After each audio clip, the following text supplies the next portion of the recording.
பற்றி பார்க்க போகிறோம். அரசியல் அறிவியல் 6 to 12 உள்ளது. மனிதர்கள் கூட்டமாக ஒருங்கிணைந்து வாழ்வது சமுதாயம். மனிதன் ஒரு சமுதாய விலங்கு என்று சொன்னவர் அரிஸ்டாட்டில். மனிதன் ஒருவருக்கொருவர் இணைந்து செயல்படுவதால் ஏற்படும் சமுதாய உறவுகள் சார்ந்து வாழ்தல். சமுதாயத்தின் அடிப்படை குடும்பம், இரண்டாவது அடிப்படை பள்ளிக்கூடம். கிராமங்கள் இந்தியாவின் உயிர்நாடி என்று கூறியவர் காந்தியடிகள். சமுதாயத்தின் ஆணிவேராக விளங்குபவர்கள் ஆசிரியர்கள். ஆசிரியர் தினம் செப்டம்பர் 5. அரசாங்கத்தையும் பொதுமக்களையும் இணைக்கும் பாலமாக செயல்படுபவர்கள் அலுவலர்கள். நமது சமுதாய வாழ்க்கை எத்தனை அடிப்படையாக கொண்டது? 2. மக்களாட்சி என்ற சொல்லை முதலில் பயன்படுத்தியவர் ஹெரடோட்டஸ். டெமோக்ரசிஸ் என்ற கிரேக்க சொல்லில் டெமோஸ் என்பதற்கு மக்கள், கிரேசியா என்பதற்கு அதிகாரம், ஆட்சியை குறிக்கும். பழங்கால கிரேக்க ரோமானிய அரசர்கள் நேரடி மக்களாட்சி முறையை பின்பற்றினர்.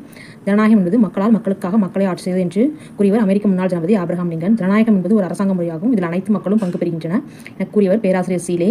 மக்களாட்சி என்பது பலருடைய அரசாங்கம், கிரேக்க அறிஞர் அரிஸ்டாட்டில். மக்களாட்சி வகைகள் 2: நேரடி மக்களாட்சி, மறைமுக மக்களாட்சி. நேரடி மக்களாட்சி முறையில் பங்கேற்பது. நேரடி மக்களாட்சி முறை மக்கள் நேரடியாக பங்கேற்பது. பண்டைய கிரேக்க மற்றும் ரோமானிய நாகரிகங்கள் நேரடி மக்களாட்சி முறை பின்பற்றது. பண்டைய இந்தியாவில் கிராம பஞ்சாயத்து நேரடி மக்களாட்சி